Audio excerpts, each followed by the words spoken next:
everyone. This is Sarah, and we're going to explore the early dynasty, which is going to be with Umma and Lagash. It's a war that happened between the cities of Umma and Lagash. A little bit more about the Umma and Lagash war is that this one was one of the first records that we have in history as a recorded narrative. Um, this is important because people documented this as being the first war or first history document we could get. And how they recorded this document was using a writing format called cuneiform, which is based on symbols, and they were written on clay. And how they wrote on clay was with these water reeds that they would find. They would make little clay block, write down with using the cuneiform, and then afterwards they would have the clay dry, and then it became a clay block. The war was based on the border differences between Umma and Lagash, because I it was based on agriculture and farmland. Some land was not that great for crops, and some land was good for crops. And Umma Lagash, um, since they were having a border, they didn't feel like it was fair if some had more land than others, and that's why they went to war with each other.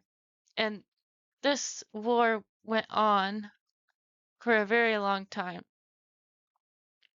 And I will show you some artifacts that I would think that would be very important for this war. The first one, of course, is called the Steel of Vultures. This one is important and popular because this actually has images of a guy named Inantum, who was the king or ruler of Lagash, and it has him leading troops to a battlefield by chariot and winning against Umma. Then there's another side of the steel vultures, which is the god of Nigirsu holding a net filled with bodies and enemies. And this is kind of like seeing how kings and gods can rule together or just rule in general. And the quote I found interesting that would go with this was how Inatum was shot through an arrow and he had difficulty moving based on the narrative. And he provoked a windstorm in Umma. And he was a man of just commands. And this quote really represents how human he was, since he was shot and couldn't move. The next one we see is the clay brick dedicated to Inantum. This is a memorial tablet, and I believe this is very important because how Inantum was a very he was in the war throughout the whole narrative in the beginning, and always giving commands, and he was trying to win the war. And the quote I came up with was when he was saying, Inatim gave the great battle net of Nearsag to the leader of Umma and made him swear to him by it. And, he was the beginning of this war. And I feel like this is a very important tablet since it's more of a memorial.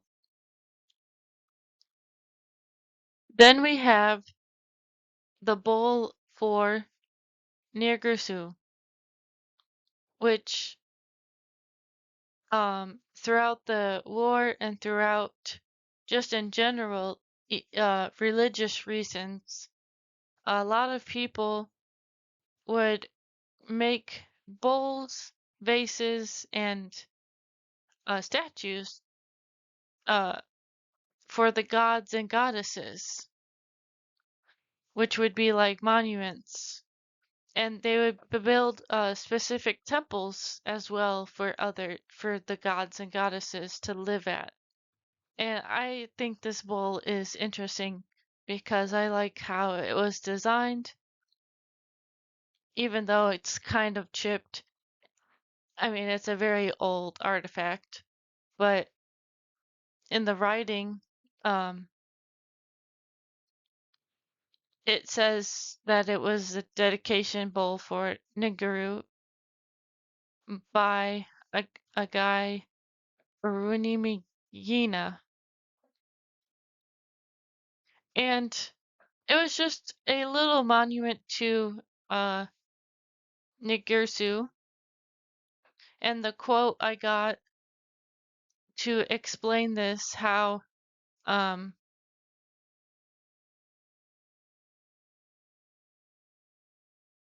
where it says en Enlil demarcated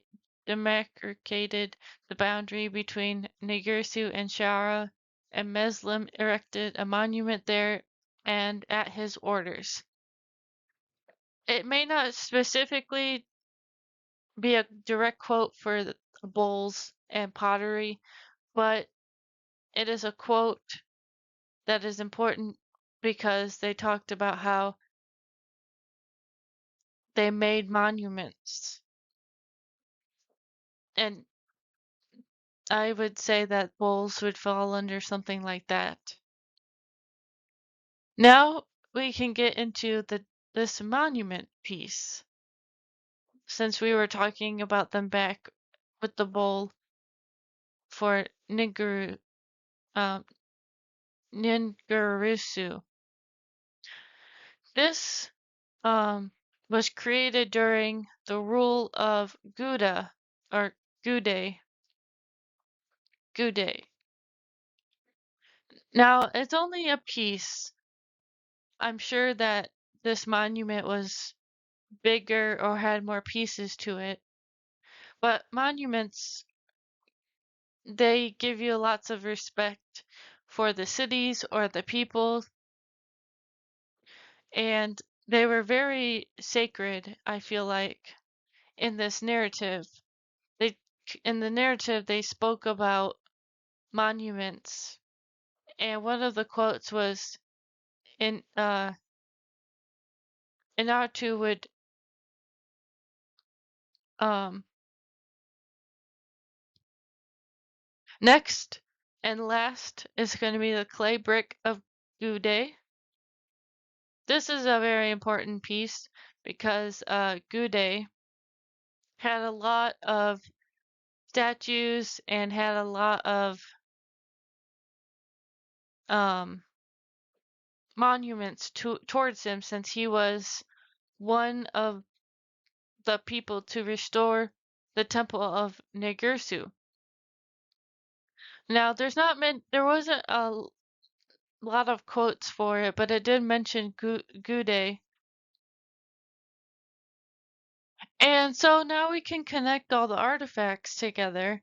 The steel of vultures, the dedicated brick, um, all these artifacts are important because they talk about um, how important things were in the war. as you can, the steel vultures is more of how Anantum was fighting. He would go into battle with his troops by chariot, and he had the images shown him how he was doing it. The monuments and the dedications were very important in the war. But thank you. This would be the end of my presentation. Here are my citations. I used the book, and of course I used uh, the inscriptions that we got to read. Thank you.